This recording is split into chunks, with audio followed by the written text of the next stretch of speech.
नमस्कार दोस्तों, स्वागत है मेरे YouTube channel the competitive view में। आज हम लोग एक विशेष टॉपिक पर बात करने वाले हैं। यह एक ऐसा टॉपिक है जो बिहार एसएससी, बिहार पीसीएस और सीडीपीओ परीक्षा के दृष्टि से बहुत ही महत्वपूर्ण है और वो टॉपिक है आओ बिहार को जानें। बिहार एक ऐसा प्रदेश जहाँ पे वो संभावनाओं में बहुत सारी संभावनाएं मौजूद हैं और इन्हीं संभावनाओं के मद्देनज़र बहुत सारे प्रश्न बिहार से संबंधित आते हैं। बिहार पीसीएस के मद्देनज़र अगर देखें तो बीपीएससी और सीडीपीओ और बिहार एसएससी परीक्षाओं में, बिहार दरोगा, बिहार पुलिस की परीक्षाओं में भी बिहार से संबंधित बहुत सारे क्वेश्चन आते हैं जिनका हल जानना बहुत ज़रूरी है। तो मैं आओ बिहार एपिसोड के माध्यम से, आओ बिहार को जाने एपिसोड के माध्यम से बिहार से संबंधित महत्वपूर्ण क्वेश्चनों का श्रृंखला लेके आया हूँ जो आपकी परीक्षा की दृष्टि से बहुत ही महत्वपूर्ण साबित होंगे।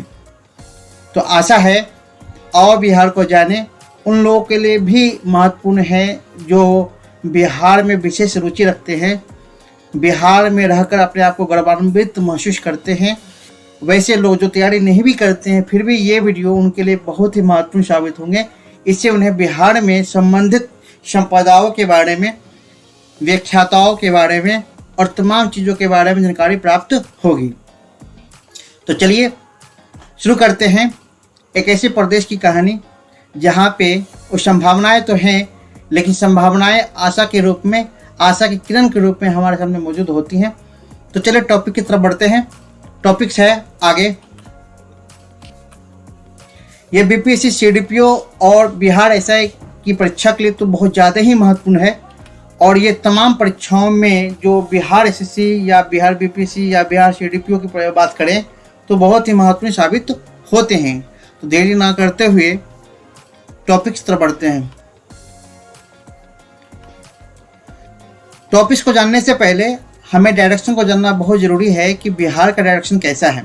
जैसा कि आपको पता है कि ये नॉर्थ है और ये ईस्ट और ये साउथ ब्लॉक और ये वेस्ट ब्लॉक और ये नॉर्थ और वेस्ट ब्लॉक और ये नॉर्थ और ईस्ट ब्लॉक और ये साउथ और वेस्ट ब्लॉक और ये साउथ और ईस्ट ब्लॉक, इस तरह ब्लॉकों में बांटा गया है डायरेक्शन के रूप में। अगर जाने और समझे तो इसमें नक्शे को फिट करते हैं और बिहार के पूर्व में, उत्तर में, दक्षिण में कौन कौन राज्य कौन कौन से जिले आते हैं उसको समझने का प्रयास करते हैं। तो बात करते हैं कि बिहार के उत्तर में जो है ये देख रहे हैं जैसा कि मैप में सीतामढ़ी, मधुबनी, सीहोर और वेस्ट और नॉर्थ के बीच में ईस्ट चंपारण, गोपालगंज, सिवान आदि आते हैं। वहीं इसके पूर्व में बात करें तो कटिहार और इसके पूर्व और नॉर्थ की बात करें, ये पूर्व और नॉर्थ का है यहाँ पे, तो किशनगंज आ जाएगा, अररिया आ जाएगा, पूर्णिया आ जाएगा, मधेपुरा आ जाएगा, सुपौल आ जाएगा। ये सब नॉर्थ और ईस्ट के बीच में आता है। अगर हम साउथ और वेस्ट की बात करें तो साउथ और वेस्ट में कैमूर आ जाएगा, रोहतास आ जाएगा, औरंगाबाद, गया, नवादा भी साउथ और वेस्ट के कुछ भागों में मौजूद होते हैं। तो इस तरह बिहार का मैप को समझना आसान हो जाता है। कहा जाता है कि बिहार को अगर मैप को आप समझ जाते हैं तो इसकी बहुत सारी भौगोलिक परिस्थितियाँ, नदियाँ, पठार, पहाड़ी, तमाम चीज़ों के बारे में जानकारियाँ प्राप्त हो जाती हैं और इससे संबंधित जो भी प्रश्न आते हैं हमें आसानी से सॉल्व उसका निकल जाता है। तो इस बिहार को अब हम इंडिया के रूप में देखते हैं, भारत नक्शे के रूप में देखते हैं कि बिहार का स्थान कहाँ पे है, ताकि समझने में और आसानी हो जाएगी। चलिए भारत के नक्शे की तरफ बढ़ते हैं। भारत के नक्शे में जैसा कि देख रहे हैं, भारत नक्शा में बिहार यहाँ पे आ रहा है और ये बिहार जो है ये आपका नॉर्थ हो गया और ये आपका ईस्ट हो गया और ये आपका साउथ हो गया और ये आपका वेस्ट हो गया। इस रूप में अगर देखें तो नॉर्थ और ईस्ट यानी उत्तर पूर्व में ये बिहार आ रहा है और बिहार उत्तर पूर्व में आ रहा है तो इस तरफ बिहार का ये आपका नॉर्थ हो गया और ये साउथ हो गया और ये ईस्ट हो गया और ये वेस्ट हो गया। इसे आप कल्पना कर सकते हैं कि बिहार के पूर्व में पश्चिम बंगाल आते हैं और बिहार के दक्षिण में झारखंड आते हैं यानी साउथ ब्लॉक में। बिहार के उत्तर में आपका उत्तर प्रदेश आ रहा है तो इस तरह मैप के माध्यम से बिहार को समझना और ज़्यादा आसान हो जाता है, जिससे हमारी क्वेश्चन जो होती हैं बिहार से संबंधित उसे याद करने में आसानी हो जाती है। तो चलिए बिहार की तरफ और क्वेश्चन की तरफ बढ़ते हैं। बिहार का इतिहास।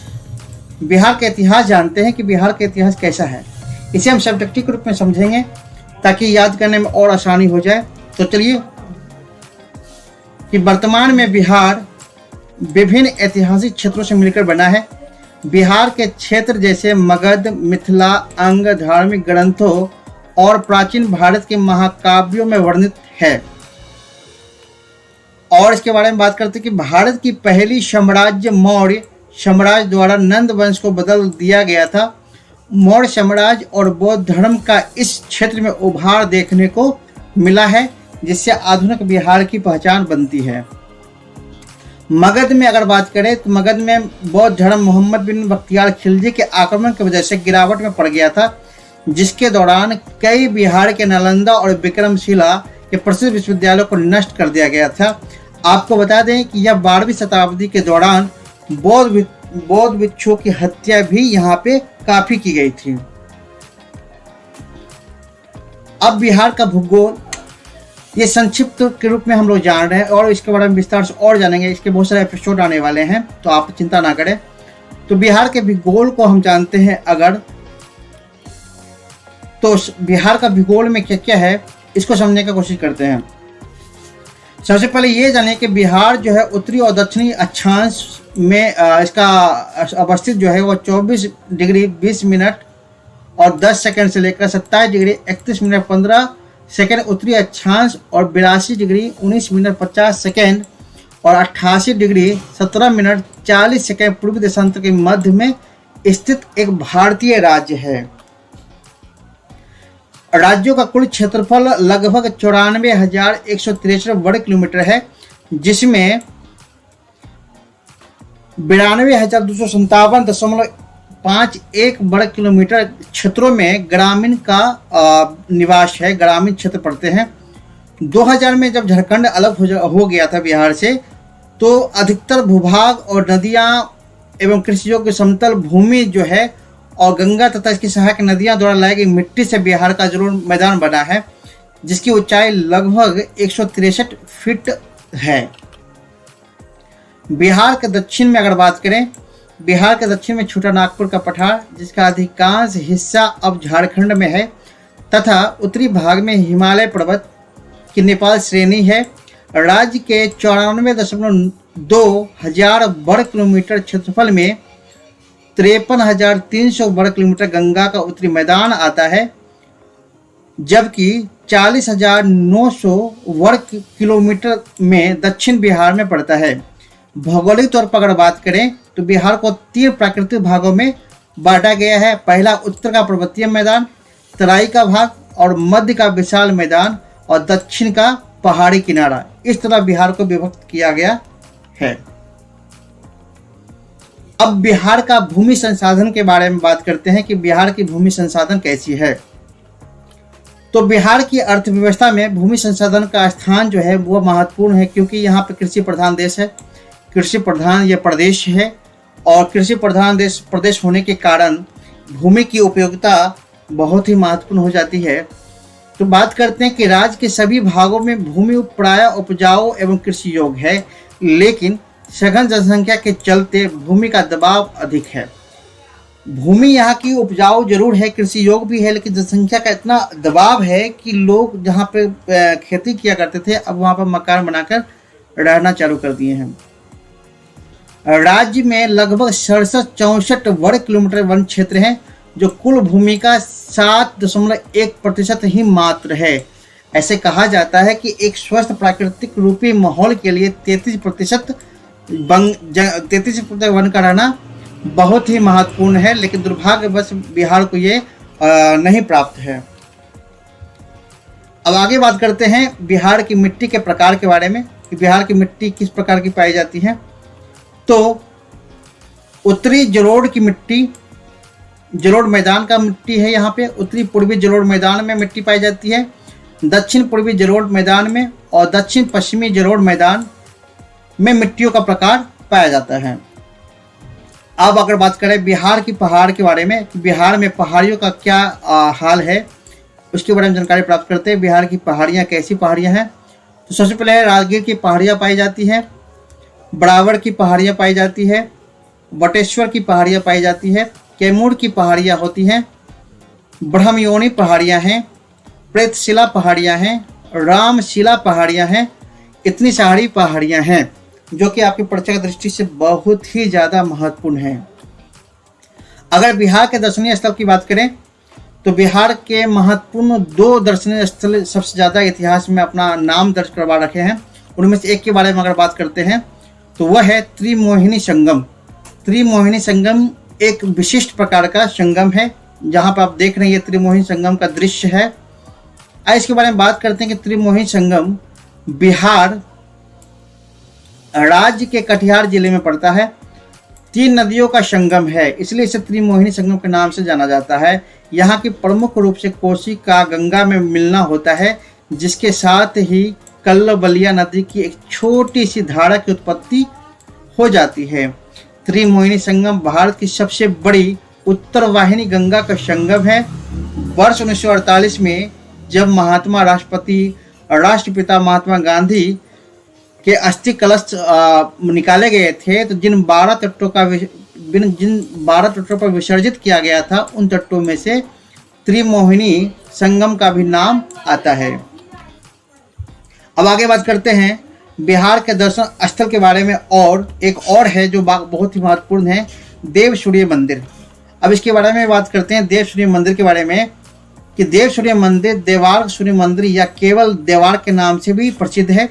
यह भारतीय राज्य बिहार के औरंगाबाद जिले में स्थित है और हिंदुओं का यहाँ सबसे बड़ा मंदिर माना जाता है। यह सूर्य मंदिर अन्य सूर्य मंदिरों की तरह पूर्वाभिमुख ना होकर पश्चिमाभिमुख है, यानी कि बिहार की यह पहली ऐसी मंदिर है जो पूरब की ओर ना होकर के पश्चिम की ओर है, जो कि एक महत्वपूर्ण क्वेश्चन बनाती है। यह परीक्षा में पूछे जा सकते हैं कि वह कौन सी मंदिर है जो पूरब की ओर ना होकर के पश्चिम की ओर है। तो अगला टॉपिक की तरफ बढ़ते हैं। अगला टॉपिक है बिहार की भाषा एवं संस्कृति। इसके बारे में बात करते हैं कि बिहार जैसा कि हम लोग जानते हैं कि हिंदी बिहार की राजभाषा है और द्वितीय भाषा के रूप में उर्दू का स्थान है। मैथिली भारतीय संविधान के 8वीं अनुसूची में शामिल किया गया एकमात्र बिहारी भाषा है। भोजपुरी, मगही, अंगिका तथा वंजिका बिहार में बोली जाने वाली अन्य प्रमुख भाषाओं में से एक है।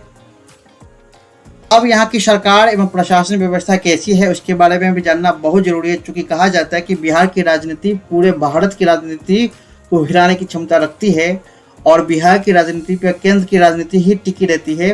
तो जानते हैं कि बिहार का प्रशासन किस तरह का प्रशासन होता है। बिहार राज्य भारतीय गणराज्य के संघीय ढांचे में द्विसदनीय व्यवस्था के अंतर्गत आता है और राज्य का संवैधानिक मुखिया राज्यपाल होता है, लेकिन वास्तविक सत्ता जो होती है वह मुख्यमंत्री और मंत्री परिषद के हाथ में होता है। प्रशासनिक सुविधा के लिए बिहार राज्य को 9 प्रमंडल तथा 38 जिलों में बांटा गया है। जिलों को क्रमशः 101 अनुमंडल, 534 प्रखंड या अंचल, 84-71 पंचायत और 45,103 गांवों में विभक्त किया गया है। तो इस तरह की यहाँ की प्रशासन व्यवस्था है। अब ये तो पार्ट 1 था बिहार को जाने। पार्ट 1 का ये संक्षिप्त विवरण मैंने दिया है और चूंकि संक्षिप्त विवरण देने का कारण ये है कि छोटी छोटी जानकारियाँ का संग्रह ही आपको विशाल जानकारियाँ संग्रह का एक प्रणेता बना देंगे। तो आप छोटी छोटी जानकारियों को संग्रह करते रहें और अपनी तैयारी को मजबूत करते रहें। तो आओ बिहार को जाने भाग 2 भी जल्द आने वाला है। आप लोग इस वीडियो को लाइक, शेयर, कमेंट करें, सब्सक्राइब करें, लाइक करें और शेयर करें, ताकि मैं निरंतर इस तरह की वीडियो आपके सामने प्रस्तुत करता रहूं। तो लगे रहे दोस्तों, तैयारी करते रहें। मिलते हैं नेक्स्ट वीडियो में, तब तक अपनी पढ़ाई को और स्ट्रॉन्ग बनाएं।